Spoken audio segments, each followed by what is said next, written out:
दोस्तों, आपके भी घर में मोबाइल, टीवी, फ्रिज, मोटरसाइकिल है, तो आपके लिए बड़ी खुशखबरी की बात है। 2025 से नए नियम जनगणना को लेकर सरकार ने कर दिया बड़ा फैसला। भारत में 2025 से शुरू होने वाली जनगणना को लेकर एक बहुत बड़ी खुशखबरी की बात सरकार ने कर दी है। यह जनगणना देश की आबादी का सही आंकड़ा को निश्चित करेगी, जो आने वाले कई राजनीतिक और प्रशासनिक निर्णयों के लिए बहुत ही अच्छी बात होगी। इस जनगणना के जरिए देश की आबादी की हकीकत स्थिति सामने आएगी और इसका प्रभाव लोकसभा सीटों के परिसीमन पर भी पड़ेगा। भारत सरकार ने 2025 से जनगणना के कार्य की शुरुआत करने की योजना बनाई है। यह जनगणना न केवल देश की कुल जनसंख्या का आंकड़ा जुटाएगी, बल्कि इससे जुड़े कई अन्य सुविधाओं पर भी डेटा इकट्ठा किया जाएगा। उदाहरण के लिए, इसमें संप्रदाय, जाति और अन्य सामाजिक आर्थिक डेटा भी शामिल होंगे। इस डेटा का उपयोग भविष्य में विभिन्न योजनाओं और नीतियों को बनाने में किया जाएगा।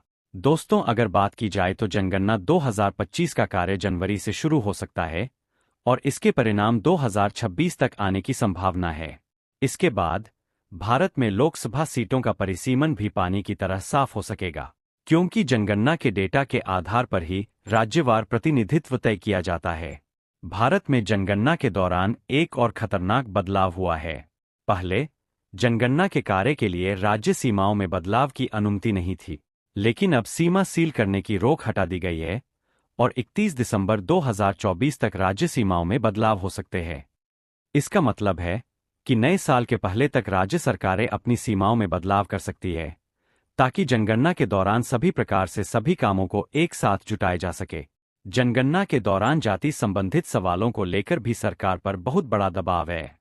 पिछले कुछ समय से यह सवाल उठता रहा है कि क्या सरकार जाति आधारित जनगणना कराएगी।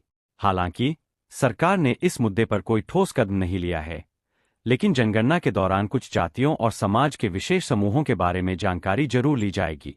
यह जानकारी सरकार को सामाजिक आर्थिक योजनाओं के निर्माण में मदद करेगी।